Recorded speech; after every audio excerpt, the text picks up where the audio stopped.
Body वो भी एक मूर्ति है। हजरत आदम अलैहिस्सलाम की मूर्ति बनाई गई थी, मुजस्समा बनाया गया था अनासिर अरबा से, हवा आग पानी मट्टी से, खनखनाती हुई मट्टी से उनकी एक मूर्ति बनाई गई थी मुजस्समा। तब उसमें रूह फूकी गई, अल्लाह तबारक व तआला ने रूह फूकी उसमें। और फिर हजरत आदम अलैहिस्सलातु वस्सलाम को फरिश्तों के मुकाबले में उनको बड़ा किया, वल्लमा आदमल अस्मा कुल्लहा, तालीम के जरिए, एजुकेशन के जरिए से। वरना फरिश्ते कहते कि अल्लाह हम तो आपकी इबादत कर रहे हैं, सब कुछ उनसे बेहतर मैं हूं, हम नूरी मखलूक हैं, ये मट्टी का आपने क्यों बना दिया? खलक़तनी मिन नारिन व खलक़तहु मिन तीन। शैतान ने कहा कि हमें आग से बनाया, हमारी ज्यादा हुआ है, इसको मट्टी से बनाया। कहा कि नहीं, इसको जो चीज है, जो चीज दी गई वो तुम्हारे अंदर नहीं है, वो ये है इसके अंदर ज्ञान है, नॉलेज है, और ज्ञान और नॉलेज जहां आ जाए उसका रुतबा बढ़ जाता है। यरफ़इल्लाहुल्लज़ीना आमनू मिनकुम वल्लज़ीना ऊतुल इल्म दरजात। ईमान की वजह से दर्जात बुलंद होते हैं, लेकिन अगर इल्म आ जाए उनके अंदर, तालीम आ जाए, ज्ञान आ जाए अल्लाह के ताल्लुक से, शरीयत के ताल्लुक से, तो उनका मकाम और मर्तबा और मोमिन के मुकाबले में और बढ़ जाता। तो मुजस्समा बनाया था। अब अगर कोई आदमी किसी इंसान की बॉडी जब खत्म हो, मर जाए, जब रूह निकल जाए, आत्मा निकल जाए उससे, वो इंसान डेड बॉडी है, कुछ भी नहीं है उसमें, वो खुद मोहताज है। उसको अगर एक नेकी की जरूरत है तो वो खुद चिल्ला रहा होगा कि हमें कोई एक नेकी दो। वो खुद अपनी मदद नहीं कर सकता तो दूसरों की क्या मदद करेगा? वेदों में कहा गया, अंदंतमः प्रियोशंति असंभवति मुपास्ति ततो भूय इव्युति तमोग्य संभूति अमृतः। बेवकूफ वह इंसान अंधकार में है, वह इंसान जो हवा को, आग को, पानी को, मट्टी को खुदा मानता है, या इन हवा, आग, पानी, मट्टी के जरिए से किसी मुजस्समे को खुदा मानता है, वह इंसान नर्क में है, अंधकार में है। कुरान इसकी तस्दीक करता है, इन्नल्लाह ला यगफिरु अन युशरक बिही व यगफिरु मा दून ज़ालिका लिमन यशा।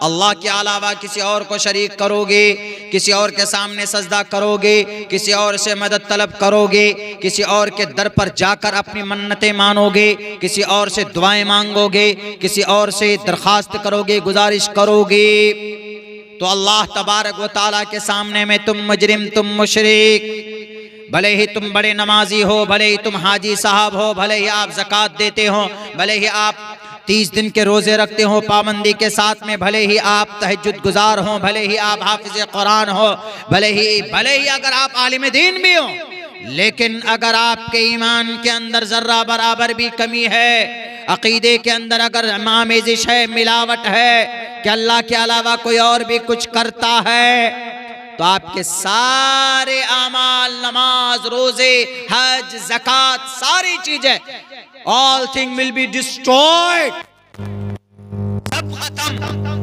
अकीदा अगर ढंग का नहीं है तो सब खत्म। वरना आज तो सबसे बड़ा दावेदार जन्नत का योगी जी, इसीलिए वो तो सबसे ज्यादा मूर्ति की पूजा करते हैं, सबसे ज्यादा गाय को सम्मान देते हैं। गाय के अंदर कहा जाता है कि 33 करोड़ देवता वास करते गाय में।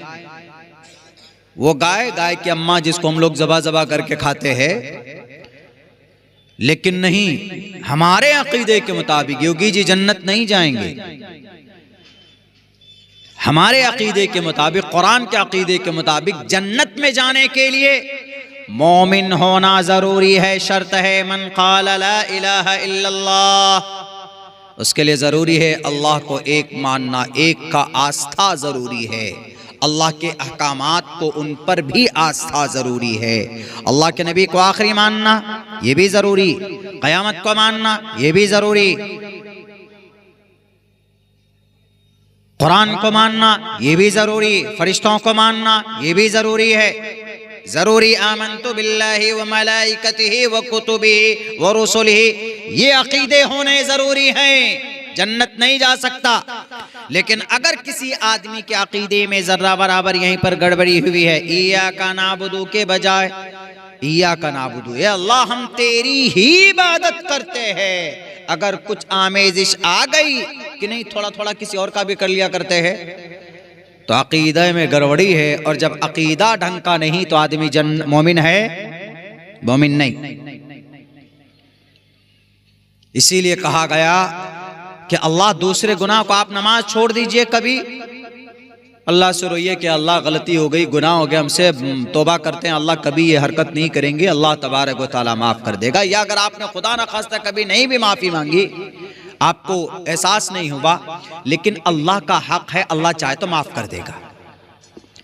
लेकिन शिर्क इतना बड़ा जुर्म है, जब तक आप तौबा नहीं करोगे तो अल्लाह माफ़ नहीं करेगा। वयग़फ़िरु मा दून ज़ालिका लिमन यशा, ये इतना बड़ा पाप है कि इसके अलावा आदमी जिना कर ले, आदमी रोजा छोड़ दे, आदमी ज़कात न दे, अल्लाह चाहे तो माफ कर देगा, लेकिन अल्लाह शिर्क को माफ नहीं करेगा।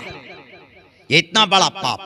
सूरह फातिहा में हम लोग डेली जो सूरह फातिहा नमाज में पढ़ते हैं, इसके अंदर यही चीज है, इय्याका नअबुदु व इय्याका नस्तईन।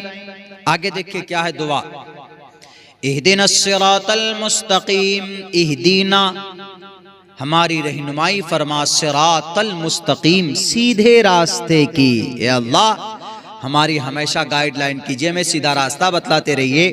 इहदिनस सिरातल मुस्तकीम सिरातल लज़ीना अनअमता अलैहिम, उन लोगों का रास्ता हमें चलाइए, हमें बताइए जिन पर आपकी नेमतों की बारिशें हुई है, जिन पर आपका रहम व करम है। सिरातल लज़ीना अनअमता अलैहिम, यहाँ तक दुआ है दोनों में। आगे देखिए, आगे भी दुआ है, गैरिल मग़ज़ूबि अलैहिम, ए अल्लाह उन लोगों के रास्ते पर हमें मत चलाइए जिन पर आपका गुस्सा नाजिल हुआ है, यानी यहूदी मग़ज़ूबि अलैहिम, अल्लाह का गज़ब नाजिल हुआ।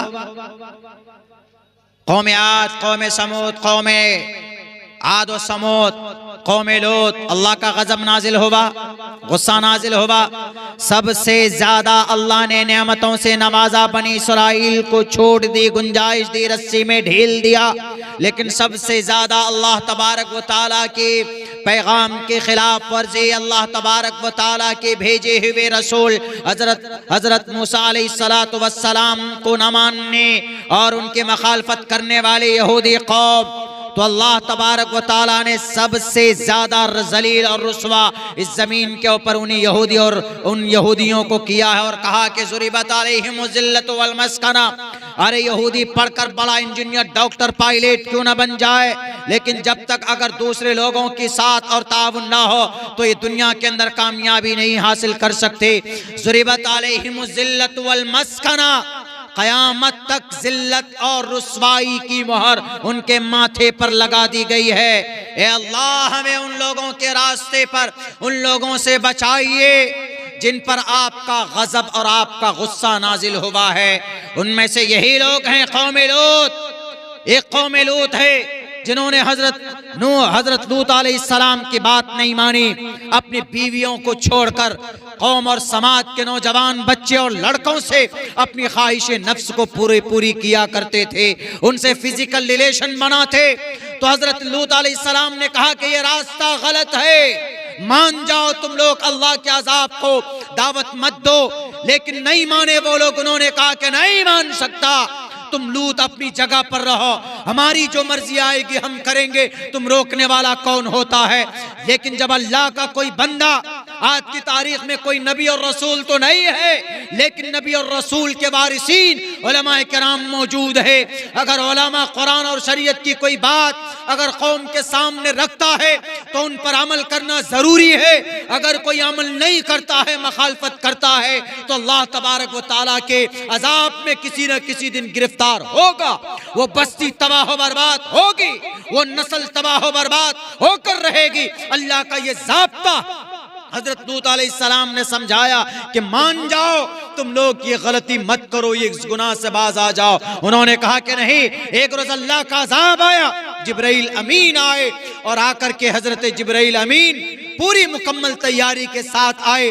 उन लोगों ने फिर सोचा कि आज तो बड़े नौजवान लड़के आए हैं, खूबसूरत, चलो आज जरा मौज मस्ती की जाए, आज जरा शराब शबाब का मजा लिया जाए।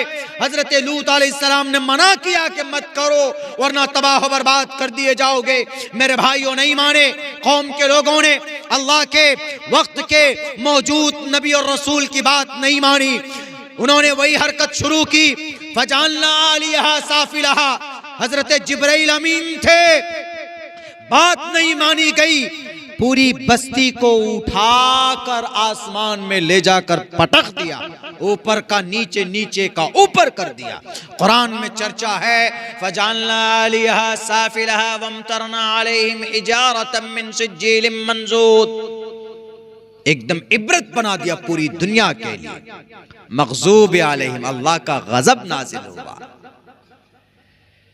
तो दुआ करते हम लोग सूरह फातिहा में क्या, इहदिनस सिरातल मुस्तकीम सिरातल लज़ीना अनअमता अलैहिम गैरिल मग़ज़ूबि अलैहिम वलज़्ज़ालिन, और ऐसे लोगों के रास्ते पर से भी हमें बचाइए कि जो भटक गए।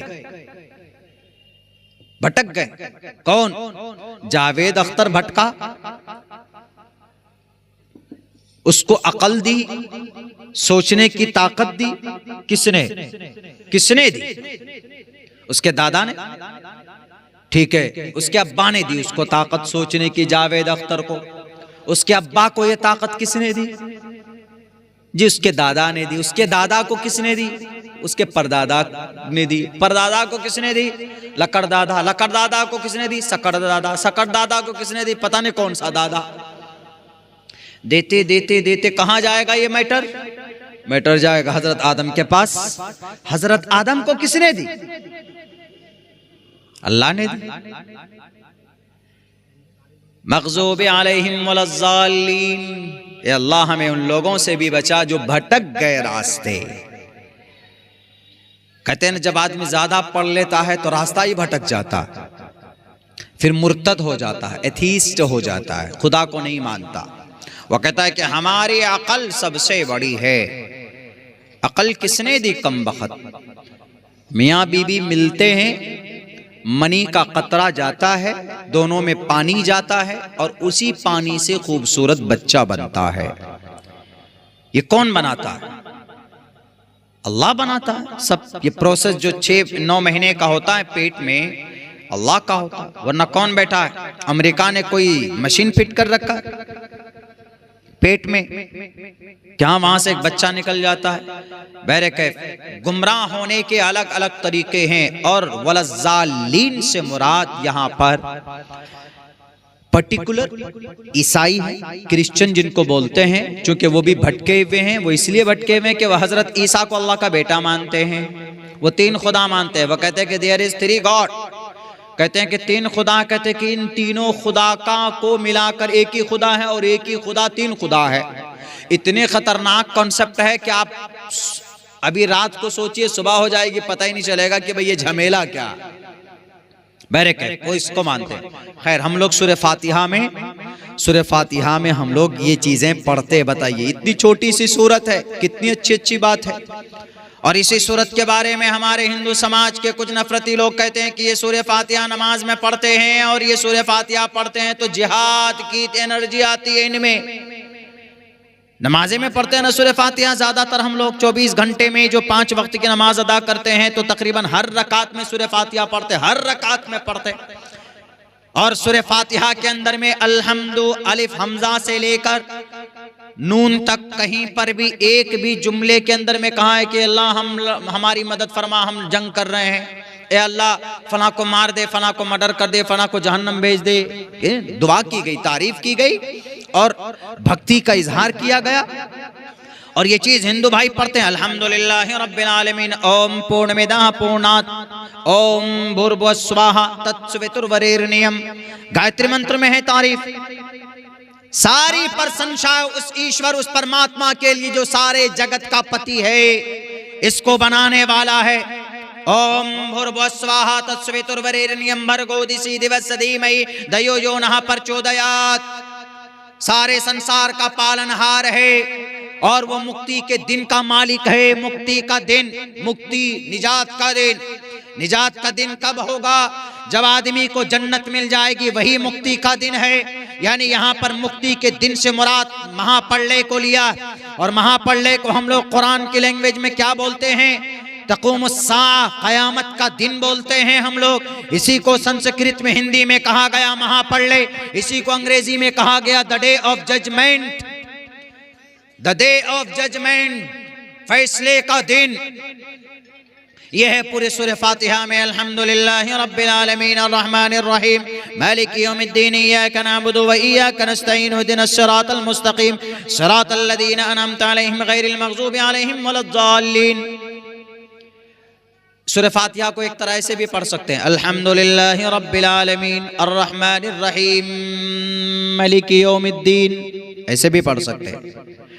अर्रहमानिर रहीम मालिकि यौमिद्दीन, अर्रहमानिर रहीम मालिकि यौमिद्दीन, अर्रहमानिर रहीम मालिकि यौमिद्दीन, इय्याका नअबुदु व इय्याका नस्तईन इहदिनस सिरातल मुस्तकीम सिरातल लज़ीना अनअमता अलैहिम, ज़िरातल लज़ीना, स्वाद को थोड़ा ज़ात की तरफ इमाला करके पढ़ते हैं, ज़िरातल लज़ीना अनअमता अलैहिम गैरिल मग़ज़ूबि अलैहिम गैरिल मग़ज़ूबि अलैहिम वलज़्ज़ाल्लीन।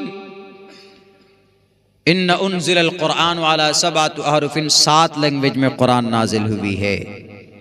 हम लोग एक ही लैंग्वेज में पढ़ते हैं, 7 जुबानों में, चूंकि 7 बड़े कबीले थे, उनकी 7 टर्म्स जुबानें थी, हर एक जुबान की रियायत करके कुरान नाजिल हुई। और अगर आप किसी और लैंग्वेज उस 7 में से किसी एक में पढ़ते हैं, आपको मालूम है, जानकारी है, तो आपको सवाब लिखेगा, ऐसा नहीं कि भी आपको नहीं लिखेगा। मैं जब पढ़ने के ज़माने में एक मदरसे में इमाम था, चूँकि हमने सबा पढ़ रखा है, रुमूज़ औक़ाफ़, रुमूज़ सुग़रा और कुबरा, ये सारी चीज़ें जो आदमी नॉलेज होता है पढ़ सकता है। अलम तरा कैफ़ फ़अल रब्बुका बिअस्हाबिल फ़ील, अलम तरा कैफ़ फ़अल रब्बुका बिअस्हाबिल फ़ील। आप कहेंगे कि क्या हो गया, कैसे उल्टा पुल्टा डंडा सा मार दिया? नहीं, अलम तरा कैफ़ फ़अल रब्बुका ऐसे पढ़ते, फ़अल रब्बुका फ़अल रब्बुक, कायदा है। लाम और रा मिल जाए तो वहां पर इदगाम कर देते, कायदा होता है। जैसे मीम साकिन के बाद अगर मीम आए तो इख्फा होगा, इख्फा शफ़ी बोलते हैं। मालकुम बिही, नाक में आवाज जाती, तजवीद है ये, तजवीद।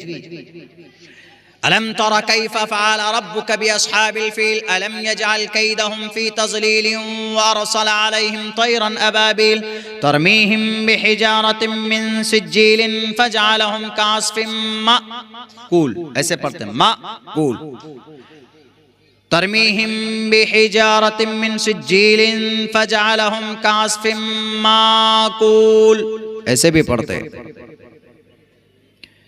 तो ये कुरान है जो बहुत आसान है, बहुत सिंपल है। इससे बेहतर किताब आज की तारीख में नहीं, आज की क्या हमेशा से नहीं, जब से कुरान नाजिल हुई और क़यामत तक, जन्नत में जाने तक, जन्नत में खींच कर ये किताब आपको लेके जाएगी, सिफात करेगी कल क़यामत में। अगर आप पढ़ते हैं, अगर आप कुरान से शगफ है, लगाव है, मोहब्बत है, तो ये कुरान कल क़यामत आपको छोड़ेगी नहीं, क़यामत आपको लेकर आपको क़यामत में निजात दिलाएगी ये किताब। इक़रा वर्तक़ी, साहिब कुरान से कहा जाएगा, हाफिज कुरान से ही नहीं, हाफिज कुरान तो है ही, साहिब कुरान, साहिब कुरान मतलब कुरान का दोस्त। अगर कोई बंदा हाफिज नहीं बन पाया, अपनी उम्र बड़ी हो गई, हाफिज नहीं बन पाया, याद नहीं होता, लेकिन कुरान से मोहब्बत है, कुरान पढ़ता है, कुरान में जो चीज़ें हलाल कही गई वो उन चीज़ों को हलाल मानता है, और जो को हराम कहा गया उनको हराम मानता है, सब कुछ। तो अल्लाह तबारक व तआला कल क़यामत में हश्र के मैदान में ये कुरान भी उसका दोस्त बनेगा और कुरान बेड़ा बार कराएगा इस साहिब कुरान का, दोस्त का। हाफिज कुरान जो है वो तो बड़ा दोस्त हुआ, इसलिए कि उसके सीने में कुरान है। तो मेरे भाइयों, अगर मदरसा ना रहा तो आने वाली 20 साल में जो नस्ल आएगी, इनके अंदर तड़प नहीं है, इनका तो गुरु बन जाएगा सलमान खान, शाहरुख खान। और इनके पास जो हाथों में जो किताबें होंगी वो कुरान के बजाय मोबाइल, लैपटॉप, टैबलेट वगैरह वगैरह।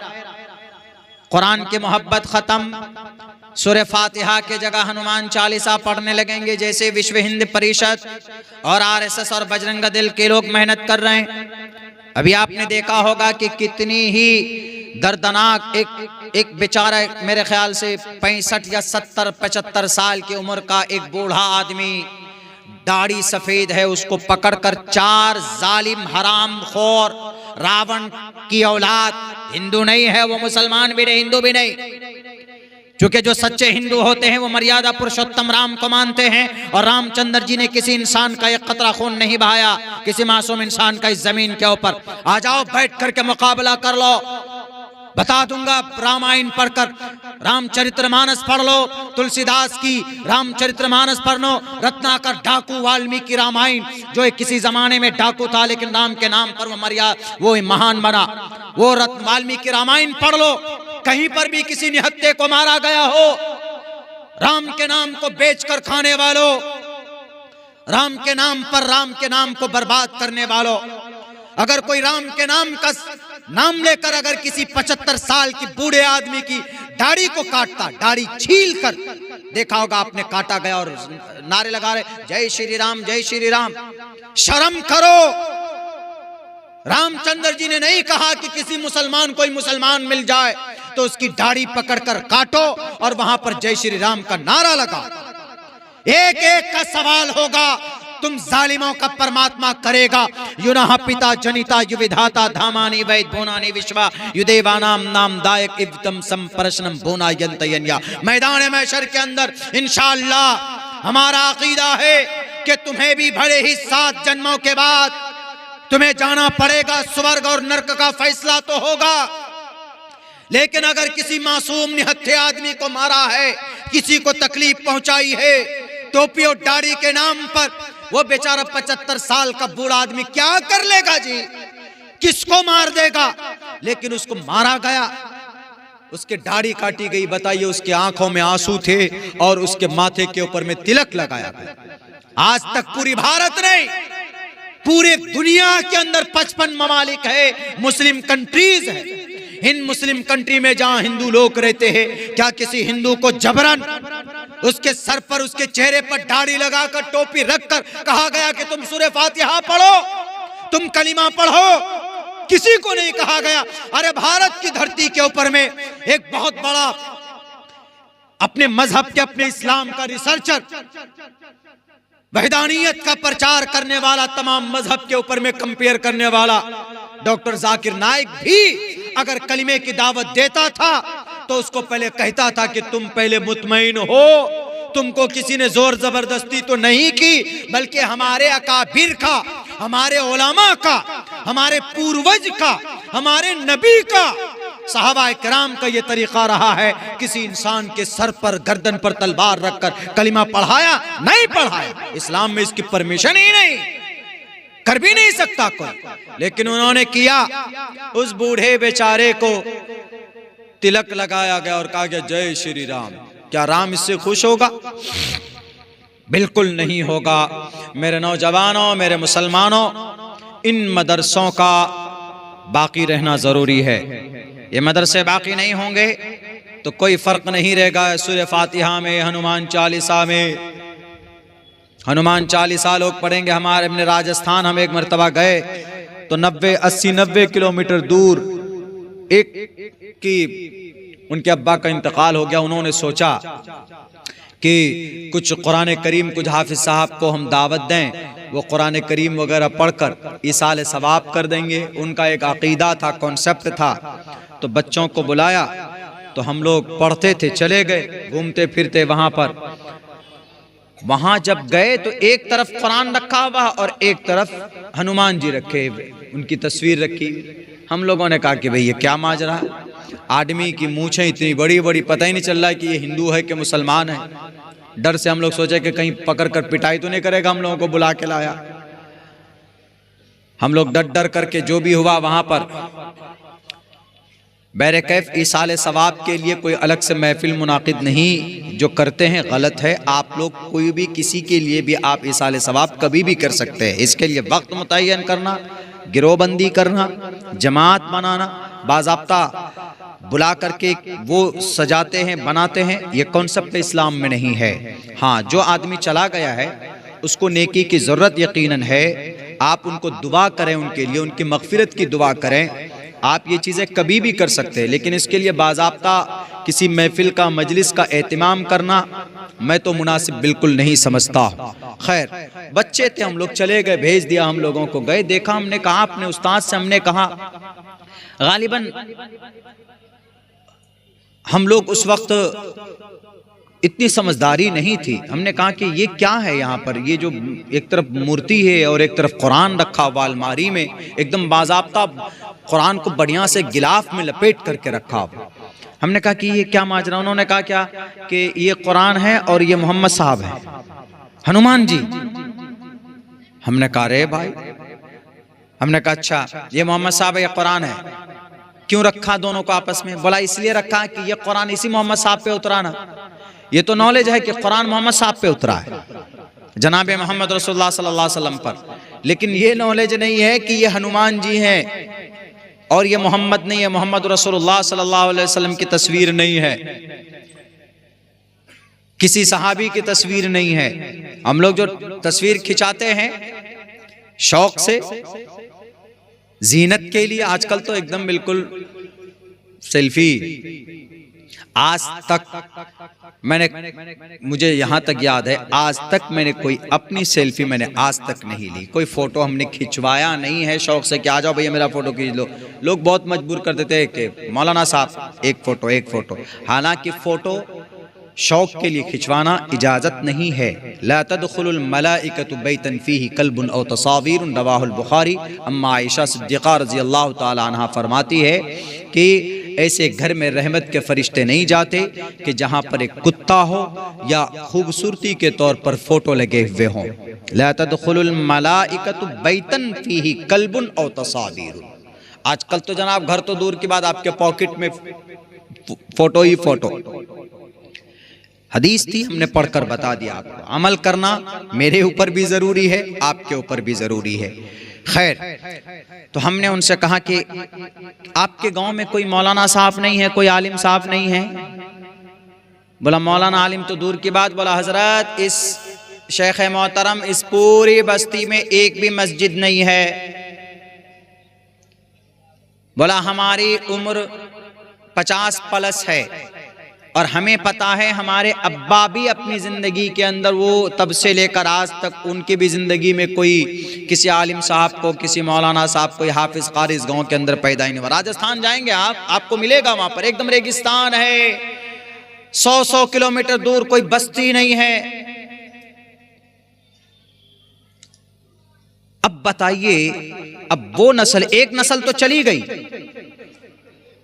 जाहिर सी बात है कि ये बात उनको उसके बेटे को किसने बताई होगी? उसके अब्बा ने बताई होगी कि बेटा ये कुरान है, ये हनुमान, ये मोहम्मद साहब हैं, इन पर मोहम्मद साहब पर ये कुरान नाजिल हुआ, दोनों की तस्वीर एक जगह लगा दी, कुरान एक तरफ और हनुमान चालीसा, ये हनुमान, श्री हनुमान जी की तस्वीर एक तरफ। अब वो अपने बेटे को बताएंगे? खैर, वहां जरूरत कोशिश के बाद एक छोटा सा मकतब शुरू किया हमने, मस्जिद में नहीं, मकतब शुरू किया हमने।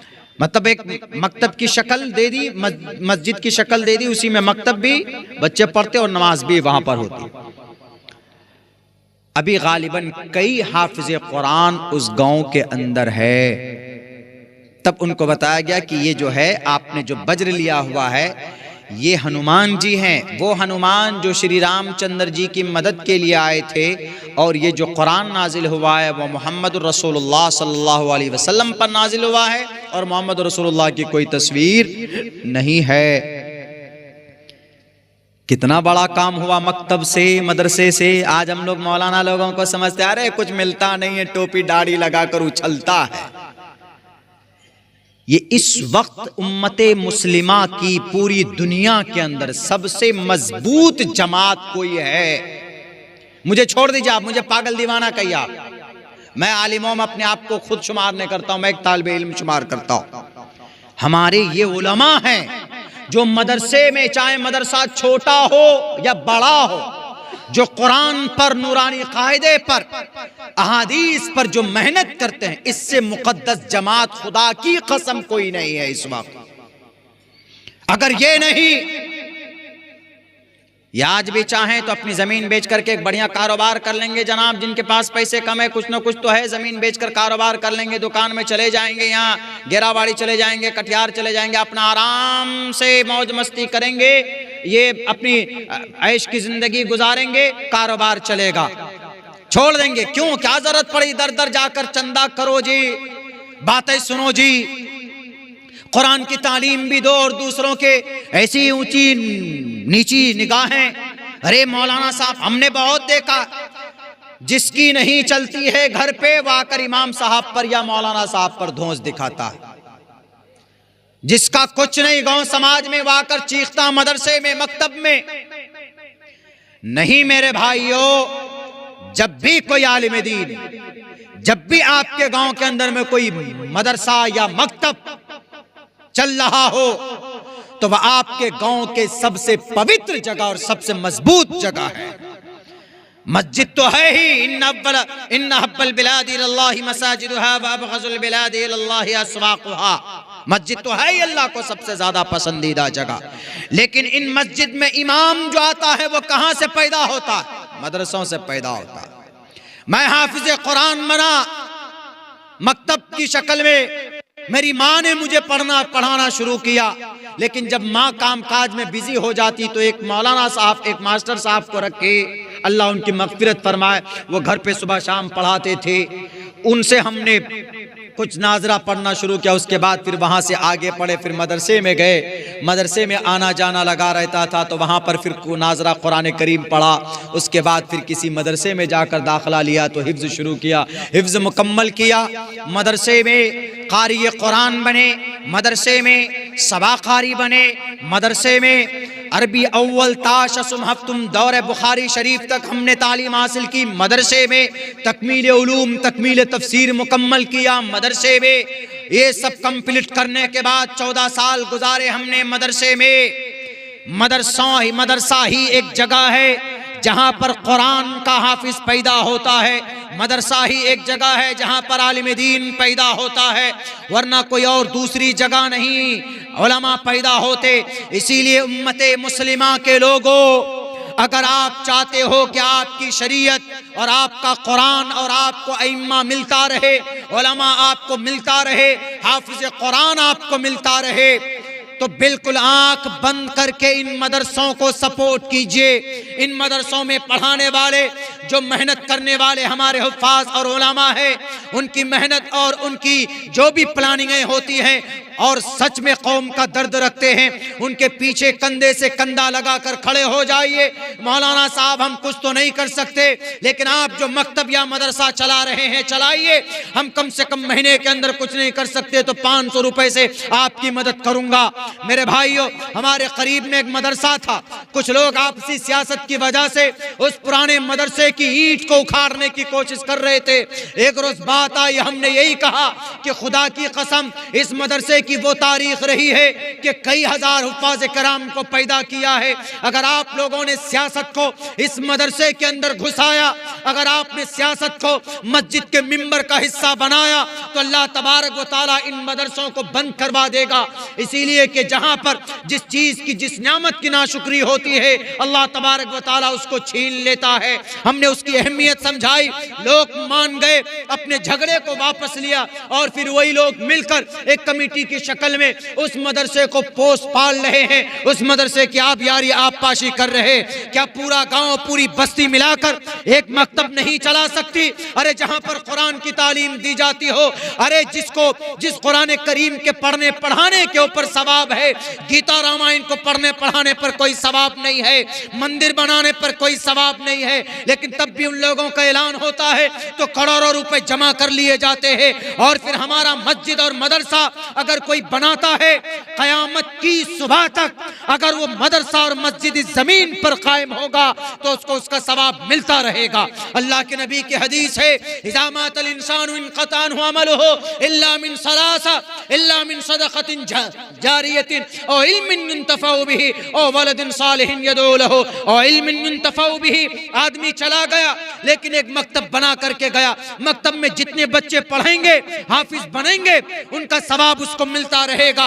आदमी चला गया लेकिन मदरसे के अंदर में एक रूम बना करके गया, बच्चे उसके छत के नीचे पढ़ते हैं, या कोई आदमी छत के ऊपर पंखा लगा दिया, बच्चा गर्मी में हवा खाते हैं, कुरान की तालीम हासिल करते हैं। आदमी चला जाएगा मरकर मगर उसका सवाब उसको मिलता रहेगा। ये मैं नहीं कह रहा हूं, अबू दाऊद की हदीस है। हजरत अबू हुरैरा रज़ी अल्लाह ताला अन्हु फरमाते हैं कि आदमी मरता है तो उसका अमल खत्म हो जाता है, मगर अगर कोई तालीम के लिए कोई व्यवस्था करके जाता है, या अगर कोई मदरसा बना कर जाता है, या मकतब बना कर जाता है, या उसके अंदर ताउन करता है, तो उसका सवाब मिलता रहेगा जब तक उससे लोग फायदा उठाते रहेंगे। अल्लाह के नबी की बात है। मेरे भाइयों, मेरे साथियों, हमारा मजहब तो फिर यकीन और आस्था पर ही है। इसीलिए आज ज़रूरत है कि हमारे उलमा जहाँ पर भी जिस एतबार से भी मेहनत कर रहे हैं, हमारे उन उलमा को सपोर्ट कीजिए खुदा के वास्ते। नहीं कीजिएगा सपोर्ट तो तैयार है कौन?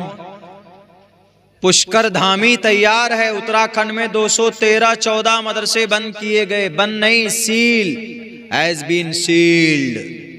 बंद तो चलो बंद कर दिया, जो आदेश आया खोल दिया, सील कर दिया गया, यानी उसको इस्तेमाल भी नहीं कर सकते आप। क्यों? पता है किस वजह से? सिर्फ इस वजह से कि इन मदरसों में, रीज़न क्या, वजह क्या बताई गई? सिर्फ इस वजह से इन मदरसों को बंद किया गया कि इन मदरसों के अंदर में कुरान की तालीम होती। तो क्या हुआ जी? मदरसा है तो मदरसे में तो कुरान की तालीम होती है ना। भारत का आर्टिकल नंबर, भारत के संविधान का दफा नंबर 30 में है क्या? right of minorities, whether based right of minorities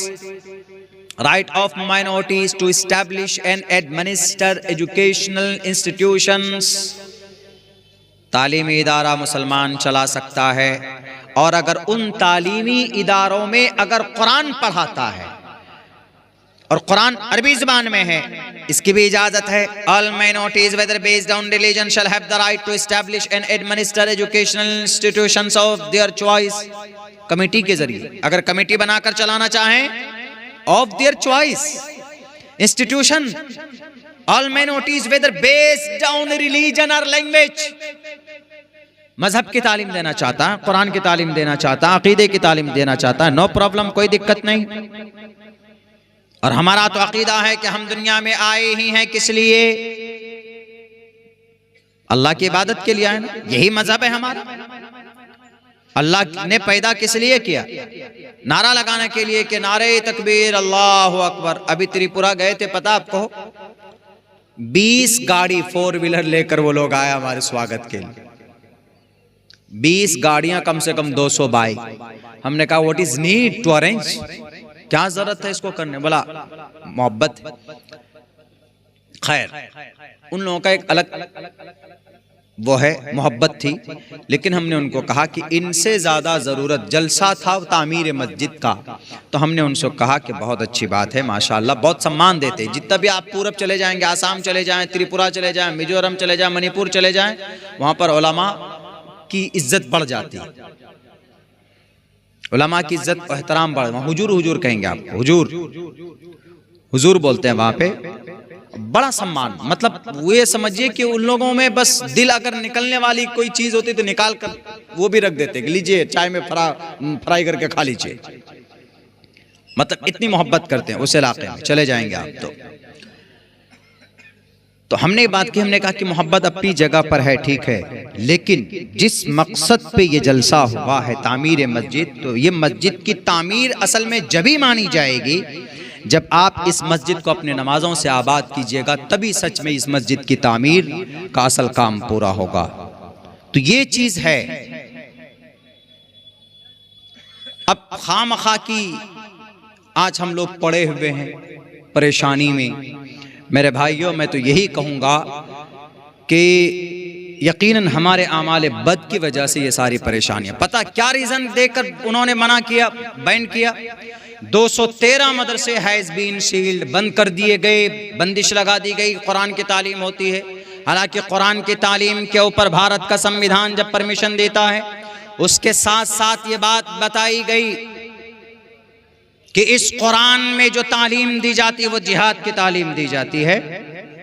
Quran में यकीनन जिहाद है, वजाहिदू फिल्लाहि हक़्क़ जिहादी वल्लज़ीना जाहदू फीना लनहदियन्नहुम सुबुलना, इस तरह के अल्फाज हैं। लेकिन इसका एक मतलब सिर्फ पैटर्न बयान करना, एक ही मजमून को बयान करना, ये तो बिल्कुल गलत है, नहीं हो सकता ऐसा। और उन्होंने कहा कि इन मदरसों में जो कुरान पढ़ाया जाता, इसकी तालीम दी जाती, जिहाद की तालीम दी जाती। अगर जिहाद की तालीम देना मकसद होता तो जिस दिन मोहम्मद रसूलुल्लाह को नबूवत दी गई उसी दिन से आप अलैहिस्सलातु वस्सलाम से कहा जाता है कि मोहम्मद, मक्का में अबू जहल, उतबा, शैबा, वलीद, हंज़ला, मुगीरा के चेले बात नहीं मानते तो आप तलवार उठाइए और उनसे दो दो हाथ कीजिए। क्या नबी पाक अलैहिस्सलाम के बाजुओं में ताकत नहीं थी? क्या आप अलैहिस्सलातु वस्सलाम के अंदर ताकत की कोई कमी थी? अरे रुकाना को तो चंद मिनटों के अंदर, चंद सेकंडों में उस जमीन के अंदर 60,000 लोगों के बीच में उसको पानी पिला दिया था। आप अलैहिस्सलाम के बाजुओं में 10,000 नौजवानों की ताकत थी, लेकिन उसके बावजूद आप अलैहिस्सलातु वस्सलाम ने किसी इंसान को एक थप्पड़ तक मारा। नबी पाक अलैहिस्सलाम को नबूवत दी गई, 13 साल तक आप यही कहते रहे। हजरत बिलाल हबशी को तकलीफें दी गई, नबी को खबर पहुंचती है तो आप अलैहिस्सलाम कहते हैं कि कहो सब्र करे। बीबी सुमैया के जिस्म के टुकड़े हुए, मोहम्मद रसूलुल्लाह ने कहा कि सब्र करो। हजरत खब्बाब बिन अरद को अंगारों पर लिटाकर भूना गया, मोहम्मद रसूलुल्लाह से कहा, मोहम्मद रसूलुल्लाह ने कहा कि सब्र करो। ये पैगाम देते रहे, बल्कि 13 साल तक मक्का में रहे। एक मजबूत जमात मुकम्मल हो चुकी थी। आप वहां पर दो दो हाथ कर सकते थे, आप वहां पर मुकाबला कर सकते थे, लेकिन अल्लाह तबारक व तआला की तरफ से ऑर्डर होता है। नबी पाक अलैहिस्सलाम अपने सहाबी के साथ मदीना चले जाते हैं। मदीने में भी जाने के बाद आपने कोई जमात नहीं बनाई कि चलो जनाब तलवार उठाओ, तीर तफंग भाले लेकर इन कुफ्फार का, इन मुशरिकीन का, इन यहूदियों की साजिश का जवाब दिया जाए। लेकिन जब नबी पाक अलैहिस्सलाम ने मुआहदा किया था मदीने में यहूदी से, 1.5 साल के बाद, यानी 14.5 साल के बाद नबी को इजाजत दी गई, नबी पाक अलैहिस्सलातु वस्सलाम को लड़ने की इजाजत दी गई 14.5 साल के बाद में। अगर जिहाद की बात होती, अरे 23 साल तक नबी इस मैदान में रहे, दावत और तबलीग का काम करते रहे, लेकिन उनमें 14.5 साल तक आप अलैहिस्सलाम ने किसी इंसान पर, तलवार तो दूर की बात है, आपने थप्पड़ का इस्तेमाल भी नहीं किया। पूरी जिंदगी गवाह है नबी पाक अलैहिस्सलातु वस्सलाम की कि किसी इंसान का एक कतरा खून तक बहाया हो। ये नासमझी की बात है, ये बेवकूफ़ी की बात है। इसमें मुजरिम हम लोग भी है। हम लोगों ने इस मजमून के ऊपर बयान करना छोड़ दिया। जनाब उत्तर प्रदेश में होंगे तो आप जिहाद के मजमून पर बात नहीं कर सकते, आप कुरान करीम के उन संजीदा आयतों पर बात नहीं कर सकते जिसके ऊपर एलिगेशन लगे हुए, जिसके ऊपर आरोप लगे हुए। डरते हैं, डरो मत, हक पर हो। कुरान के उन पैगाम को, उन बातों को लोगों के सामने में दिल खोल कर पेश करो जिन मजमून का जो सही माना और मतलब। इंशाअल्लाह जिस दिन मुसलमान इस फील्ड में उतर जाएंगे तो आपके कुरान पर न कोई पाबंदी लगा सकता है। एक इमाम साहब अपने घर में अपने बच्चों को नूरानी कायदा की तालीम दे रहे थे।